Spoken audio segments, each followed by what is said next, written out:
FIFA World Cup is the ultimate stage. It's the only time when billions of people collectively stop what they are doing to watch 22 guys kick a ball. But not every player on that pitch is experiencing the same tournament.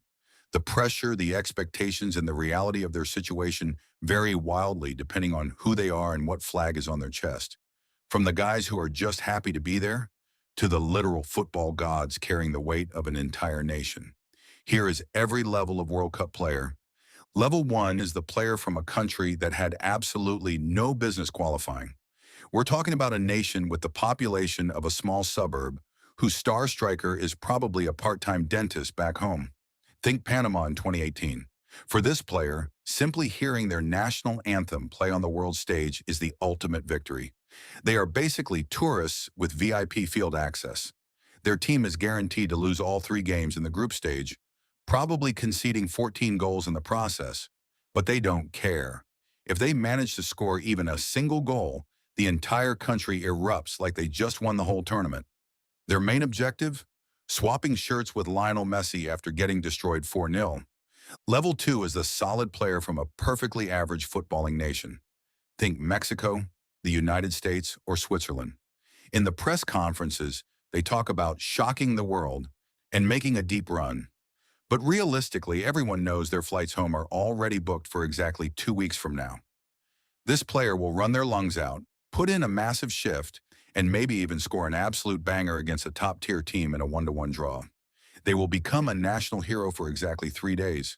But inevitably, in the final group stage game or the round of 16, they will meet a European powerhouse, lose 2-0, and comfortably exit the tournament right on schedule. Level 3 isn't the star, but they are the entire engine of a tournament-winning team.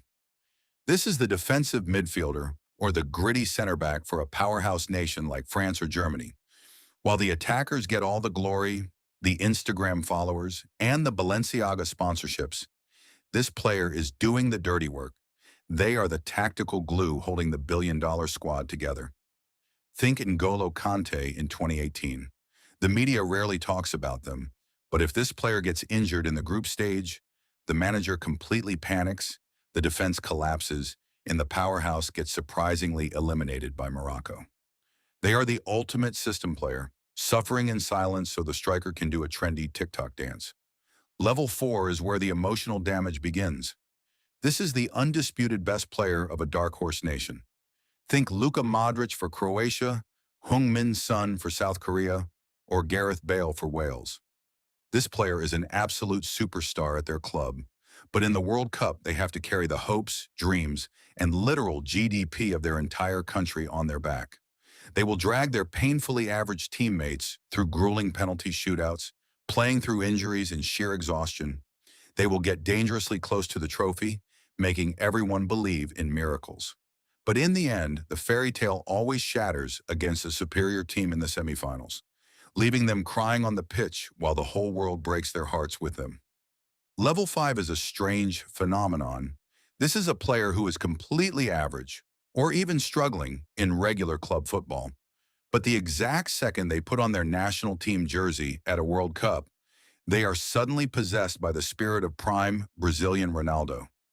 Think Guillermo Ochoa turning into a brick wall for Mexico, James Rodriguez in 2014, or Emi Martinez becoming a psychological terror in penalty shootouts.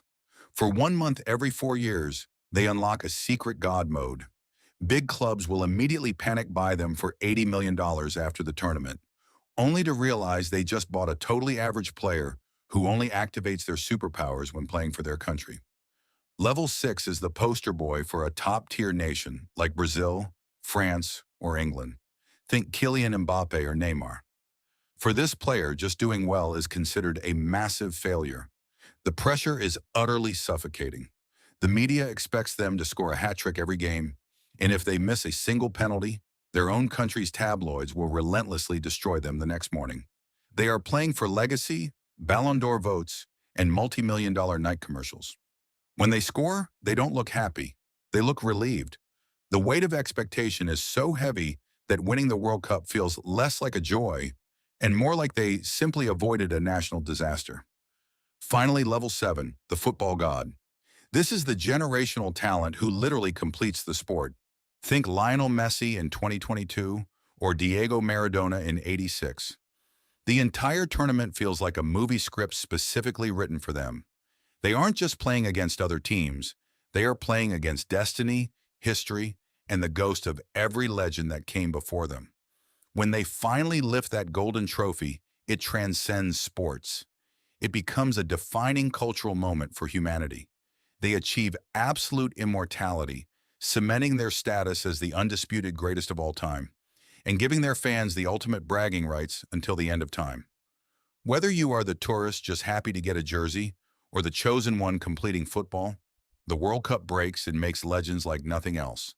If you want to understand the hidden psychology of sports, culture, and the world around us, make sure to hit that subscribe button. See you in the next video.